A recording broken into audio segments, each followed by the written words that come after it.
एक समय की बात है। दिल्ली के बादशाह सिकंदर लोदी को एक भयंकर जलन का रोग था जिसका कोई समाधान नहीं था। सिकंदर लोदी ने देश के हर वेद, गुरु तथा मुल्ला काजियों से रोग के समाधान के लिए प्रयास किए थे।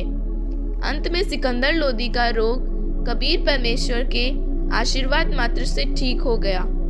इस पर सिकंदर लोदी ने परमेश्वर कबीर साहेब जी से उपदेश लिया और उन्हें अपने साथ दिल्ली चलने के लिए निवेदन करने लगे। कबीर साहेब जी सिकंदर लोदी के साथ दिल्ली के लिए रवाना हो गए। रास्ते में आते वक्त शाम के समय सिकंदर लोदी की सेना ने एक नदी के किनारे पड़ाव डाला। अगले दिन सुबह सिकंदर हर रोज की तरह अपने पीर शेख तकी को प्रणाम करने लगा, क्योंकि पूरे देश के मुसलमान शेख तकी की हर बात को मानते थे और उन्हीं के सेवक थे। शेख तकी को सिकंदर लोदी के द्वारा कबीर साहेब जी को दिल्ली ले जाने वाली बात पसंद नहीं आई और वह कबीर साहेब जी से ईर्ष्या करने लगा। अस्सलाम वालेकुम पीर जी। क्या बात है पीर जी, आप मेरे से नाराज क्यों हैं? पीर जी, अगर मेरे से कोई गलती हुई हो तो क्षमा करना। मेरी क्या जरूरत है अब तुम्हें? जा और जाकर उस जुलाहे कबीर को अपना गुरु बना ले। पीर जी, कबीर साहब ने मुझे एक नया जीवन दान दिया है, मैं उन्हें कैसे भूल सकता हूं? हाँ तो जा यहां से, मेरे पास क्या लेने आया है? पीर जी, आप समझने की कोशिश कीजिए। उन्होंने मेरा असाध्य रोग समाप्त किया है जिसे कोई नहीं कर पाया। वो अल्लाह के स्वरूप है और वही उन्होंने मेरी आंखों के सामने रामानंद जी को जीवित भी किया है। अच्छा, तो अल्लाह शरीर में भी आने लगा? क्यों नहीं पीर जी, जब ऐसे ऐसे चमत्कार उन्होंने किए हैं तो वो अल्लाह से कम नहीं है। अच्छा, तो उसे बोलकर आ कि वह मेरी आंखों के सामने भी कोई मुर्दा जीवित करे, तब मानूंगा मैं उसे अल्लाह। वरना दिल्ली के सभी मुसलमानों को मेरा एक ही आदेश काफी है कि राजा ने मुसलमान होकर हिंदू संत को अपना गुरु बना लिया। सिकंदर लोदी धर्म संकट में फंस गया। एक तरफ उसका राज्य तो दूसरी तरफ उसका भयंकर रोग था। मायूस सिकंदर लोदी कबीर साहब के पास आकर बैठ गया। क्या बात है राजन, बड़े परेशान लग रहे हो, क्या समस्या आ गई? आपके होते हुए आपके दास को क्या समस्या आ सकती है परवरदिगार? बस मेरे पीर जी को आप पर विश्वास नहीं है और उन्होंने कहा है कि मैं कबीर साहब को अल्लाह तभी स्वीकार करूंगा जब वे मेरी आंखों के सामने कोई मुर्दा जीवित करे। हे प्रभु, अगर आप उनकी यह इच्छा समाप्त कर दो तो वे पूरे देश के मुसलमानों को भी आपके अल्लाह होने का पैगाम दे देंगे। कोई बात नहीं राजन, इससे तो मेरा काम भी बहुत आसान हो जाएगा। आपके पीर जी को बोल दीजिए कि वे कोई मुर्दा ले आए। सिकंदर लोदी बहुत खुश हुआ और पीर जी के पास पहुंचा। पीर जी, कबीर साहब जी आपकी शर्त मानने के लिए तैयार है। आप कोई मुर्दा ले आइए, कबीर साहब उसे जीवित कर देंगे। मैं कहां से लाऊं मुर्दा? कभी होगा तो देखेंगे, तभी चलेगा सच्चाई का पता।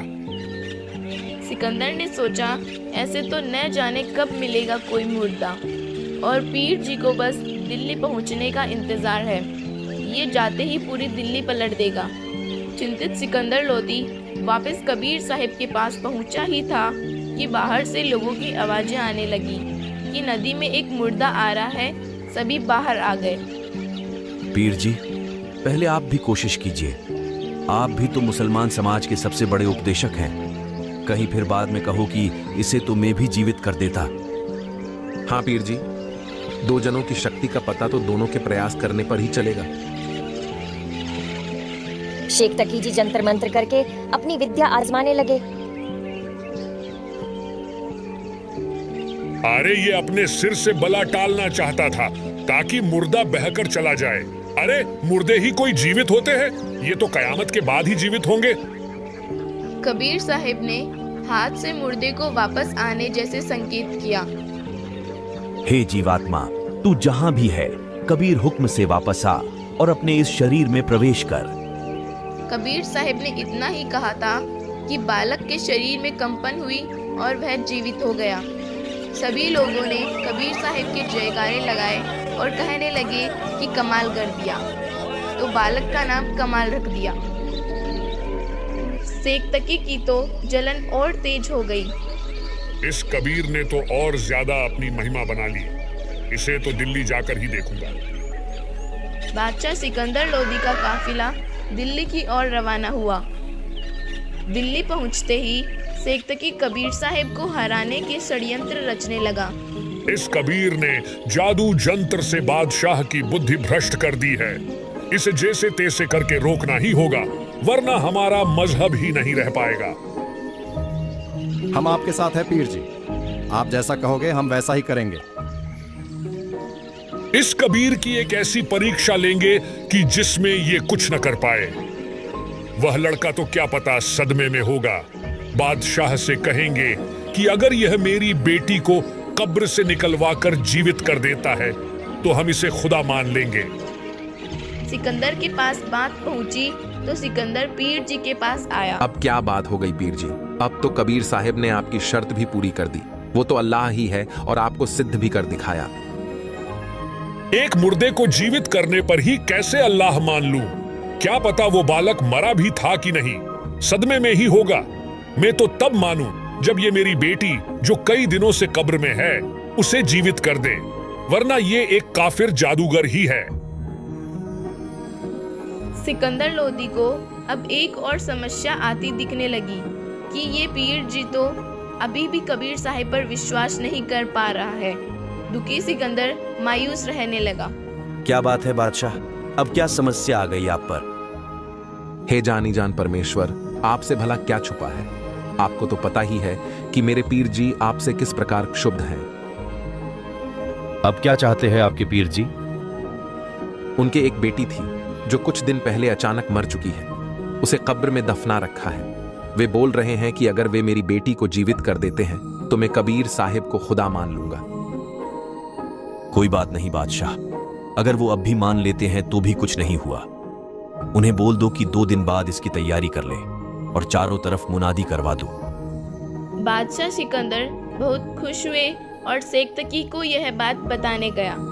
अच्छा, मेरी बेटी को जीवित कर देगा कबीर? चलो देखते हैं क्या होता है उस दिन। सेक्तकी ने सोचा कि मेरे तो दोनों हाथों में लड्डू है, या तो कबीर हार जाएगा या फिर मेरी बेटी जिंदा हो जाएगी।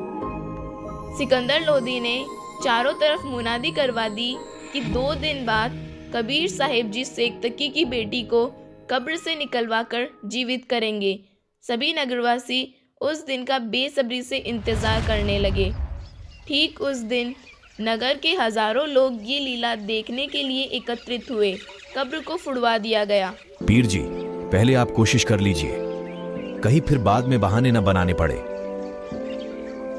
भगवान, अगर पीर जी में ही शक्ति होती तो अपनी बेटी को मरने ही क्यों देते?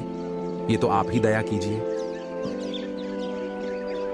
हे शेख तकी की बेटी जीवित हो जा, हे शेख तकी की बेटी जीवित हो जा। कबीर साहिब ने ऐसे 2-3 बार कहा, लेकिन कोई हलचल नहीं हुई। सेक्तकी की खुशी का ठिकाना नहीं रहा और जोर जोर से हंसने लगा। हाँ हाँ हाँ, देखा ना, ढोंगी का ढोंग पकड़ा गया। मुर्दे जीवित नहीं हुआ करते। कबीर साहिब जनता को ये दिखलाना चाहते थे कि सेक्तकी को अपनी बेटी के जीवित होने या न होने से कोई मतलब नहीं है। इसे कबीर साहिब जी को हराने की खुशी ज्यादा है, जबकि बेटी के जीवित न होने का गम नहीं है।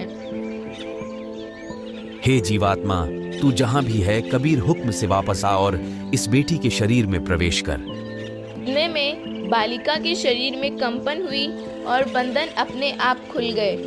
जनता ने बड़े जोर जोर से कबीर साहिब जी के जयकारे लगाए और कहा कि कबीर साहिब जी ने कमाल कर दिया। कबीर साहिब ने बेटी का नाम कमाली रख दिया। जाओ बेटी, अपने पिता के साथ रहो। नहीं भगवान, मेरे असली पिता तो आप ही हैं। उन्होंने तो मुझे कब्र में दफना दिया था। कमाली ने लगभग 1 घंटे तक लोगों के सामने अपनी सारी आप बीती बताई कि कैसे कबीर परमेश्वर मुझे यमराज के दरबार से छुड़वा कर लाए हैं। लोगों, ये सामान्य व्यक्ति नहीं है। ये स्वयं परमेश्वर का ही अवतार है।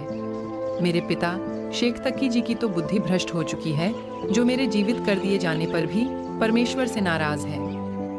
इस प्रकार कबीर साहिब जी के चमत्कार और कमाली की बातों से प्रभावित होकर सैकड़ों लोगों ने परमेश्वर कबीर साहिब जी से उपदेश